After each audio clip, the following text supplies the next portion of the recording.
Thanks. Good morning. Great. Well, good morning, church. Good morning, church. Just getting myself set up here. No, that's not going to work. This is going to stay open. We'll just do that. Good morning. Yes, so my name is Liz, and together with my husband, Alex, we lead this congregation. Alex is away on business in South Africa, and he has serious FOMO. Serious FOMO. So I have to give him all the details, whether that's the man's version or the woman's version. We'll give him all the details later. And from my side, I also just want to extend a huge thanks to Sam, who's moved. There you are now. And the team from Stellenbosch, and even our faithful, many of you just came along. I can see Heidi there, and Cam, and Yujan, and Emsha, and Freddie. Freddie belongs in the West, but we're poaching him for the South. But we're one family, so it's okay. No, seriously, from the bottom of my heart, thank you so, so much. Honestly, it is such a privilege to be on this amazing God mission with such faithful people who love Jesus. I had the privilege of being at a ladies' pastors' retreat in Spain this week, which was amazing for me. You know, suddenly when you're leading a church, it's a wonderful time, but it also can be tough. And I had the privilege of engaging and meeting 18 other women who are pastoring churches around Europe with their husbands. So it was amazing. We got an incredible time of input. It was very strategic for me. The Lord really spoke to me, encouraged me. And I stand before you more excited than ever for this incredible mission. But let me pivot now. I want to know, have you ever been on the receiving end of hospitality that made you feel seen, that made you feel welcomed, that made you feel valued? I'll never forget when Rosa welcomed me and Alex into her own home. We had just finished a 3-month secondment with Deloitte in Miami, and we were leaving the next day to go on a road trip around the U.S. So exciting. We had next to no money, but we were going to make it happen. We survived on $10 a day. Anyway, we were leaving the next day, but we didn't have a place to stay for the night. So Rosa gladly offered us her home. Rosa, on the other hand, was a South African in Miami doing a master's degree. She had very little. She had a tiny studio flat, and she insisted that Alex and I have her double bed while she slept on the couch. The next morning, I noticed that she had an array of mismatched and chipped mugs, but she reserved 2 of the most precious to serve tea and coffee to us in. Her hospitality, she was kind, she was generous, and it touched me so deeply. Now, she gave us more than just a bed to sleep and a cup of coffee and a nice mug. She gave us a tangible experience of God's love. She hardly knew us. And that is the power of hospitality. It has a way of touching people's hearts, opening closed doors, and really ushering in God's love to one another. Now, we live in a culture where people are so busy. We close our doors. We live side by side with neighbors that we never get to meet. But you know, as Christians, we are called to be countercultural. And when we open our doors, when we greet our neighbors, when we have people around our table, we are showing them a glimpse of what it means to experience God's welcoming love. And this is the final episode in our sermon series called The Table. And we've been exploring what it means to create a community, a people of God that is welcoming and where we can find belonging and experience what it means to feel seen and valued. Over the last few weeks through the Bible, we've been unpacking stories of people around tables who've encountered God's love. Now, this table is more than just that table we're talking about is twofold. The metaphorical table, which is the church, which is really a place for us to encounter God. But it points to more than just the here and the now. The physical tables we may gather around where we experience community, they're actually pointing forward to a greater table. One day when we stand before God in heaven. One day when everyone will be gathered to the wedding celebration of the Lamb, the table where we celebrate Jesus. And every act of hospitality we practice now is giving people a glimpse of the wedding supper of the Lamb to come. Jesus is still sending out invitations to his party in heaven one day.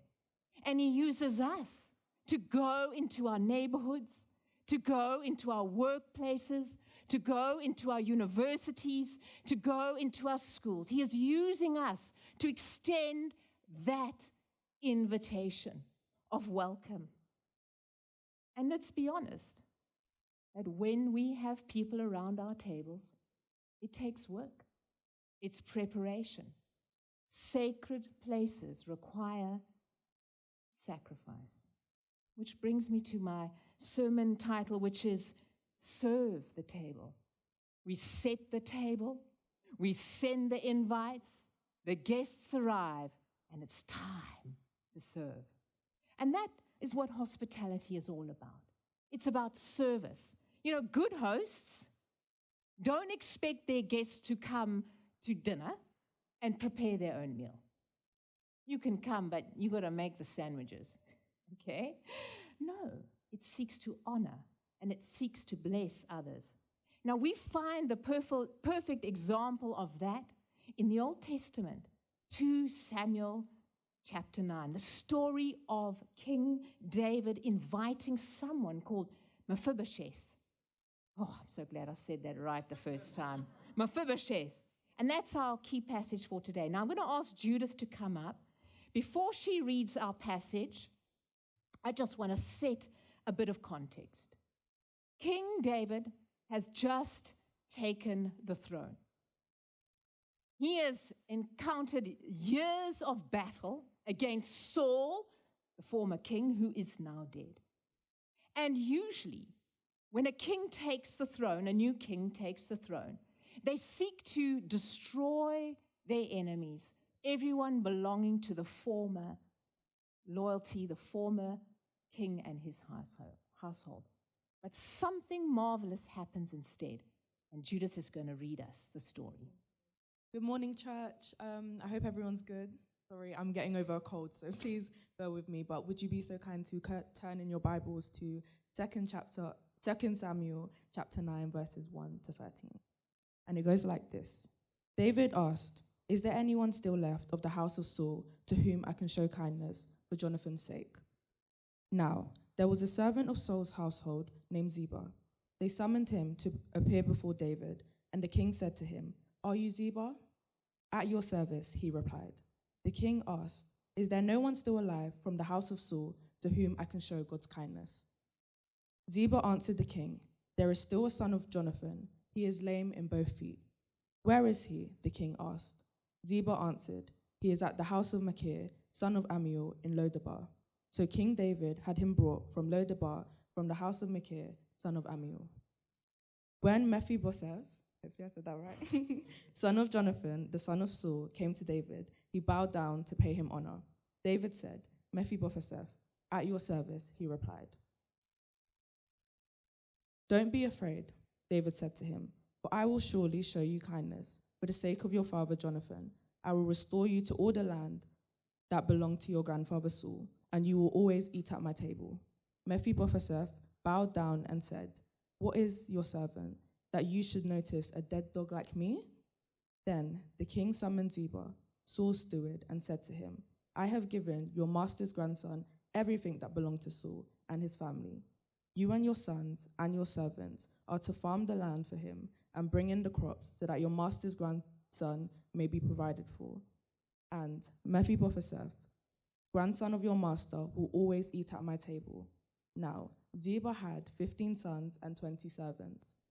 Then Ziba said to the king, "Your servant will do whatever my lord the king commands his servant to do so." So Mephibosheth ate at David's table like one of the king's sons. Mephibosheth had a young son named Micah, and all the members of Ziba's household were servants of Mephibosheth. And Mephibosheth lived in Jerusalem because he always ate at the king's table. He was lame in both feet. Wow, the story of Mephibosheth. Who is he? Who was he? He was Jonathan's son who was crippled, lame in both feet. Jonathan was the son of King Saul, who David had defeated. But Jonathan was also David's covenant friend. You know, it's not just an ancient story. If we lean in, we're going to learn something that God wants to teach us. Are you going to lean in with me?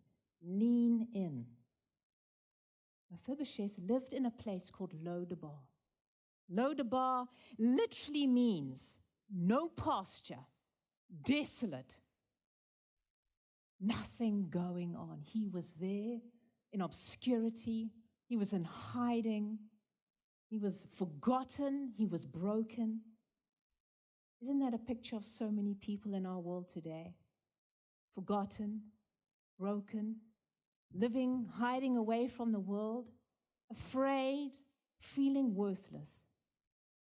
That was Mephibosheth. Maybe some of you have felt like that at some point in your lives. Maybe there are some of you who feel like that today. You feel unseen. You feel unwelcome. That's been the story of your life. But the good news is, just as David sought Mephibosheth out, he is seeking us out today. You are not here by accident. God has sought you out. God has sought you out. This isn't a story only about a royal act of generosity. It's a story about God's grace towards us. And what is it that this passage can teach us? I'm going to share 3 things. And the first is this: hospitality is undeserved kindness. Undeserved kindness. You know, we read in verse 1, David asked, "Is there anyone still left of the house of Saul to whom I can show kindness for Jonathan's sake?" Let me tell you, that was a very countercultural statement in those days. As I said, normally the incoming king would destroy any trace of the outgoing king's reign and kingdom, including his family, the servants of his family. He would destroy the former reign. King David has taken 15 years to finally get the throne. He is at the peak of his power. He has defeated kingdoms and people. He's finally taken the throne. And Saul had tried to oppose him at every opportunity. Saul had chased this man down for 15 years, and he'd even tried to kill David on many occasions. But here he is. And David asking this question shows us what's in his heart. Shows us that he is looking for an opportunity to be kind, even to his enemies. It was not to reciprocate, nor to retaliate, nor to seek revenge, as we so often want to do.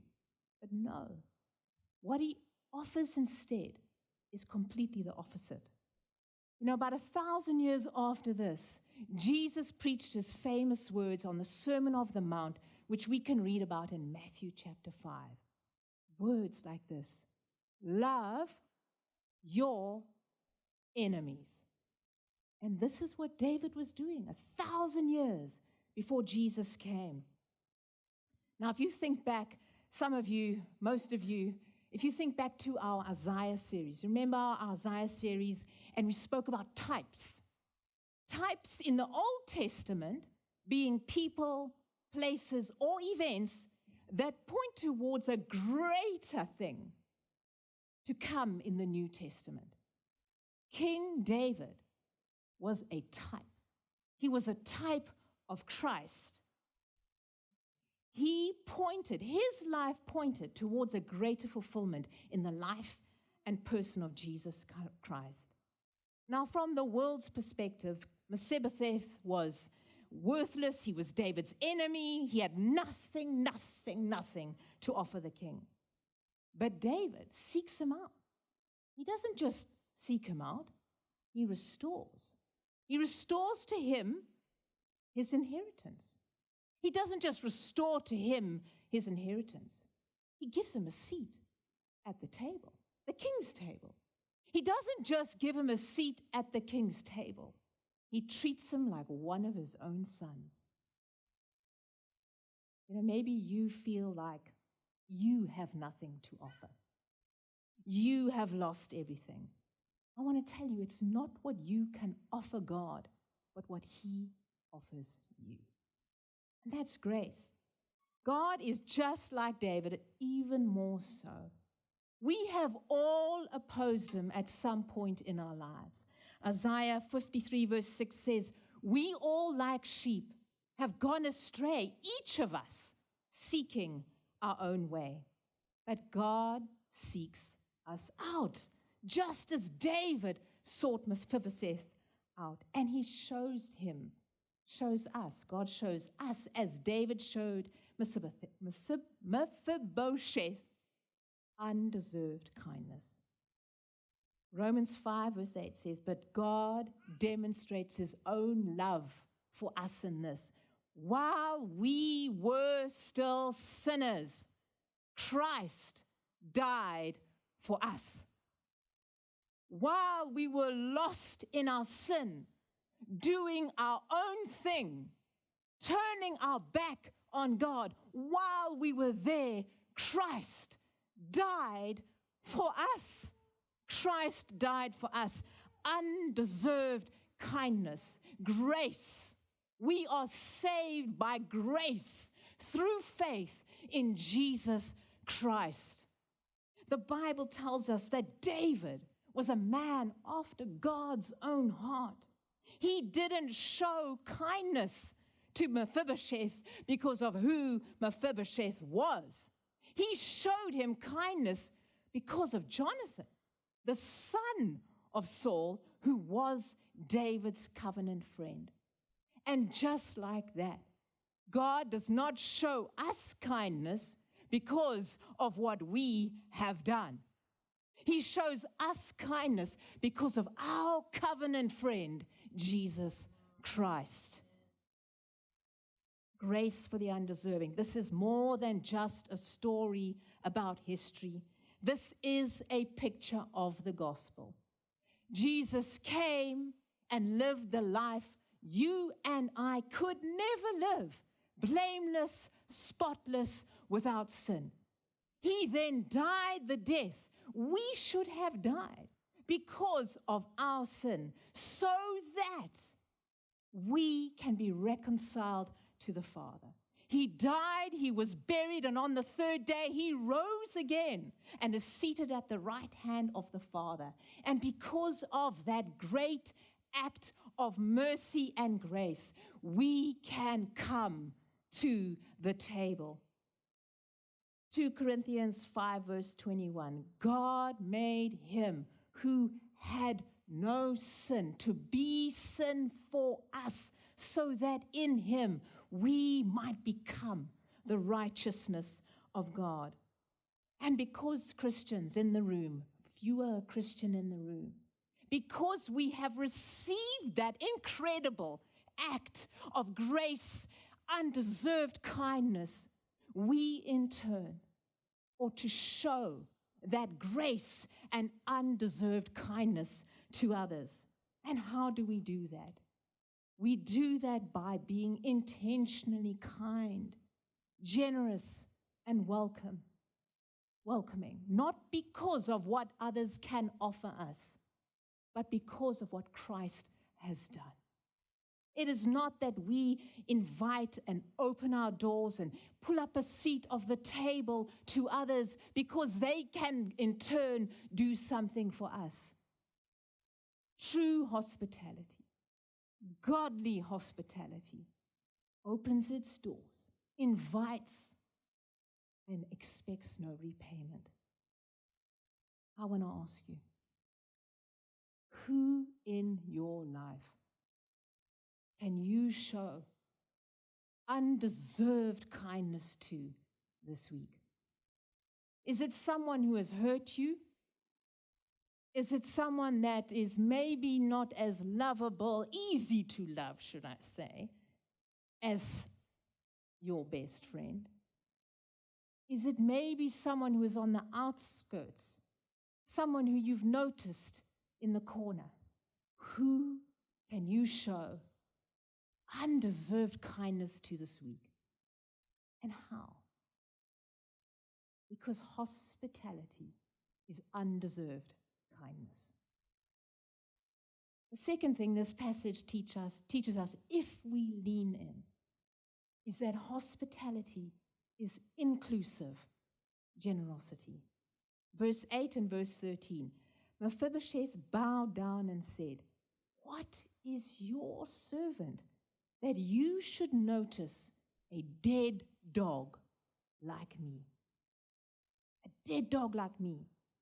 At verse 13, and Mephibosheth lived in Jerusalem because he always ate at the king's table. He was lame in both feet. Don't you just love the Old Testament, those descriptives? Just like this little tag on at the end for us to go, why did the writer note that? He lived in Jerusalem because he always ate at the king's table. He was lame. P.S. He was lame in both feet.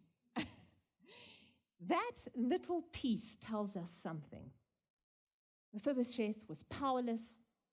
In his time, someone who was lame would have been marginalized, would have been seen as less than. He himself feels worthless and insignificant because he calls himself a dead dog.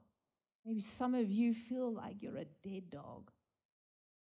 David restores his inheritance and seats him at his own table, just like one of his own sons. Now that is inclusive generosity.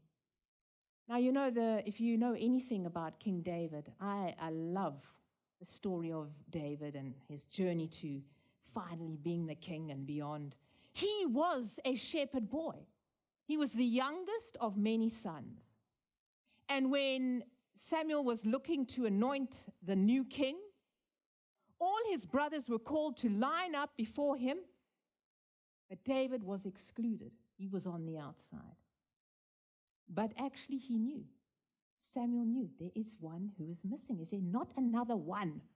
God was obviously working on him. All the other brothers were tall and they were real men and, like gorgeous and big and strong. And there was King David, this little shepherd. Well, he wasn't a king then. This little shepherd boy. And he was unseen. He was unwelcome. He was forgotten. But God saw him. He was seen by God and he was not forgotten. And maybe that is why King David knew how to practice this inclusive generosity, because he knew what it felt like to be overseen, overlooked, unseen, overlooked, forgotten. Maybe there's someone in your world who feels unseen, forgotten, overlooked. Not maybe, there is someone in your world.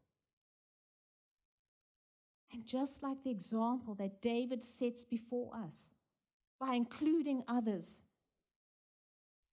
not because of their status in society, not because of how much they earn or how well they behave as a Christian or not because of their age, the color of their skin, not because of any of that stuff. Can we see because God creates each and every human being in His image and is therefore valuable?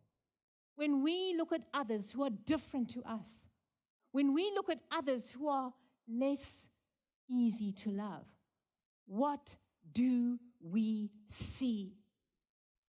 Generosity and hospitality is inclusive generosity.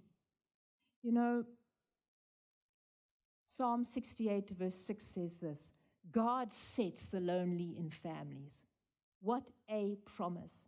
And if we look at the life of Jesus, He constantly used meals as moments of mission. In fact, so much so that His critics called Him a friend of sinners, a glutton and a drunkard and a friend of sinners. Because why? He was eating with the sinners. He was practicing inclusive generosity. What society deemed as an outcast, He deemed as welcome at His table. And He wasn't careless about who He ate with. He was intentional. Are we intentional? Every meal was a signpost of God's kingdom, a foretaste of heaven, where every nation and every generation, every tribe, every nation, every tongue will be seated at the great table of the wedding supper of the Lamb. And we ought to practice that same inclusive generosity right here on earth. You know, when while Alex and I are still in this church today, when we were students, we joined a connect group that belonged to an Every Nation church way back in Stellenbosch, before it was even a church. And I remember walking in there as a young student, and I remember Niels and Maureen were the hosts. They later became the pastors of that church. We had like 40 people in that connect group, students all packed into their lounge. And I noticed that Maureen gave us, her students, proper filter coffee.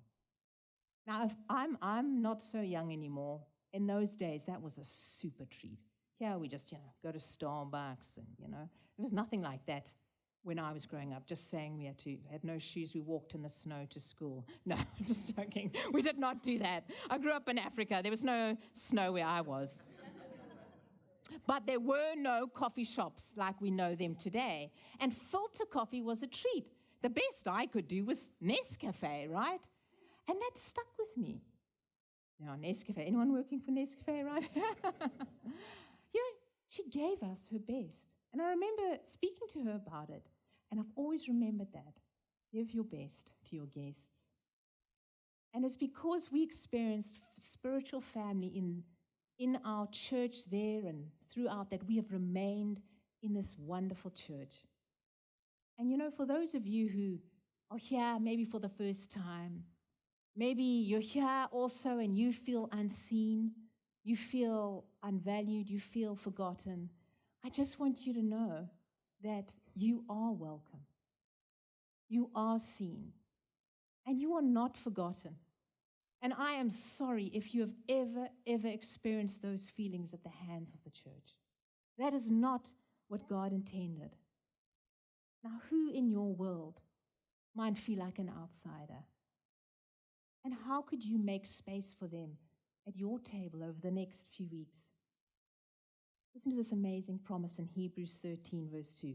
Do not forget to show hospitality to strangers, for by so doing, some people have shown hospitality to angels without knowing it. You may just find an angel around your table and you won't know until one day you get to heaven and God says, remember that person that you showed kindness to? Look, it's an angel. Who knows? That's just for free. But more importantly, What about those who don't know Christ? What about those who don't know the love of the Father? Perhaps they get to meet him around your table, in this church, in our connect groups, in our homes, at our picnics, at our barbecues, or braais if you're from the Southern Hemisphere. And one day you get to heaven, and there they are, because you showed inclusive generosity. Hospitality is undeserved kindness, and hospitality is inclusive generosity. And the third thing, it is worship. It is worship. Hebrews 13 verse 16 says this, "And do not forget to do good and to share with others, for with such sacrifices, God is well pleased." Worship is so much more than singing and music. Worship is our whole lives as Christians. We live our whole lives as worship unto God. When I stand here and do my best to preach to you, that is my offering of worship to the Father, because he is worthy of every word I say that brings him glory. Really, I see this as my way of worshiping the Father. I wish I had a beautiful voice to lead you in worship like Precious, but that's not my gift. But the best I can do is do this in worship to the Father. And that's the same thing with hospitality. It is worship to the Father. It takes work. Oh my goodness. Sacrificial service. I'm looking at my children. They know all about that. In our home, when you cook a meal, when you tidy your home, when you set out the chairs, when you pour the tea and coffee, Nescafe or otherwise, no condemnation, you are not just serving people. You are serving Christ. You are serving Christ, whether that's, serving on the AV team, the worship team, the hosting team, the kids and youth team, the campus team, prayer team. You are serving. You are not just serving your fellow congregants. You are serving God. Jesus modeled this for us. The night before he was crucified, he sat around the table with his disciples. And what did he do afterwards? He got on his knees and he washed their feet. In those days, those would have been extra stinky, dirty feet. They didn't have closed shoes. They didn't have nice, neat pavements. It was sand and sandals. And he got on his feet and he cleaned their feet. He got on his knees, and he cleaned their feet.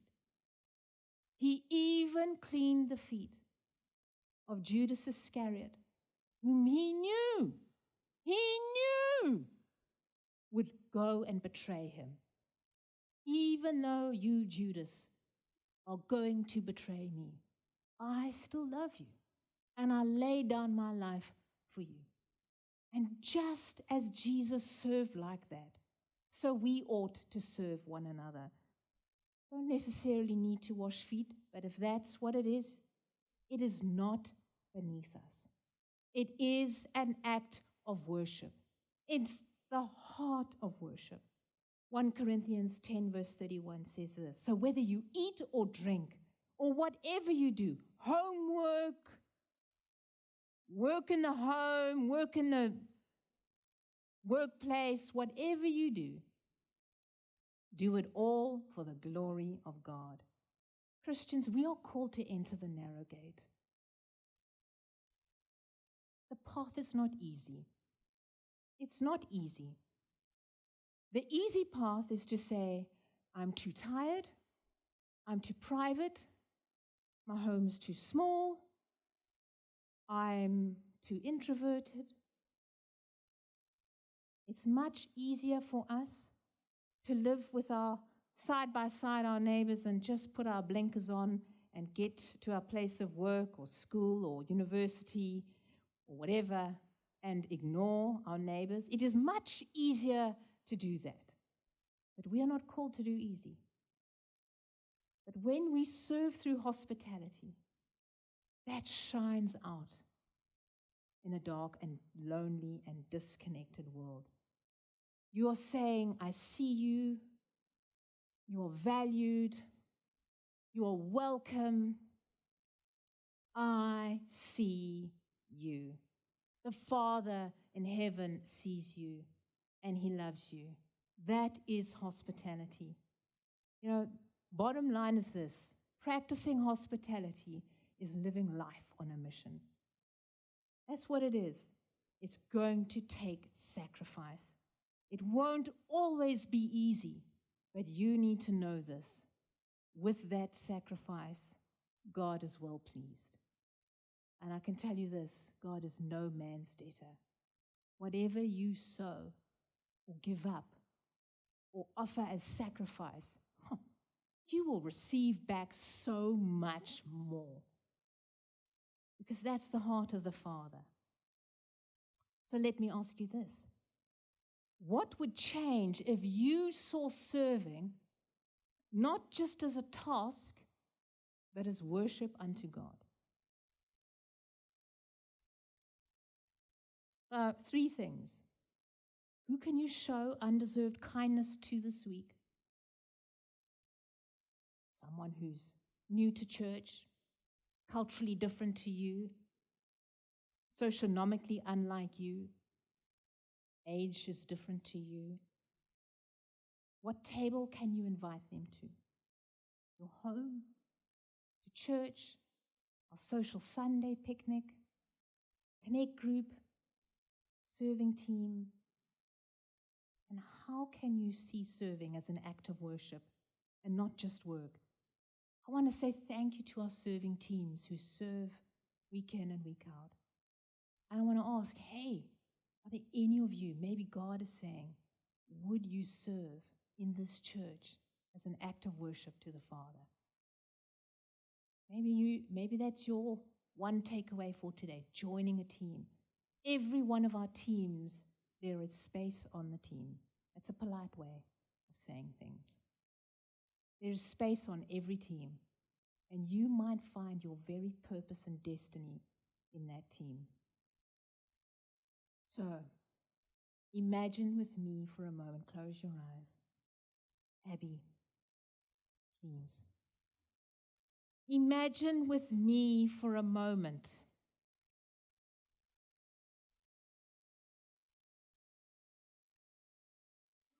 if every home in this church became a little outpost of God's kingdom. Every newcomer in this church welcomed, no matter what they looked like, no matter what they acted like, not only on Sundays, but at our very own kitchen tables. Students who are far from home, teenagers who've maybe been kicked out, discarded, told that they're awful. Families in this neighborhood who feel isolated, and neighbors who feel so unseen. Imagine them finding family amongst us because one of us opened up our front door to them. Friends, this is how the gospel spreads. Not just through sermons, but through soup and bread and an open chair. And know this, that every table we set with whatever we have, just like Rosa had nothing. Every table we set, whether you're a student or a working person or a stay-home mother, every table we set is a table where we get to taste heaven. Because every table, Christian hospitality, points toward the wedding supper of the Lamb. So here's the final question. Will we serve the table this side of eternity so that people might taste and see the goodness of God? Let's commit to being that kind of people who show undeserved kindness, who practice inclusive generosity, and see serving as worship unto a God who is so worthy of all our worship.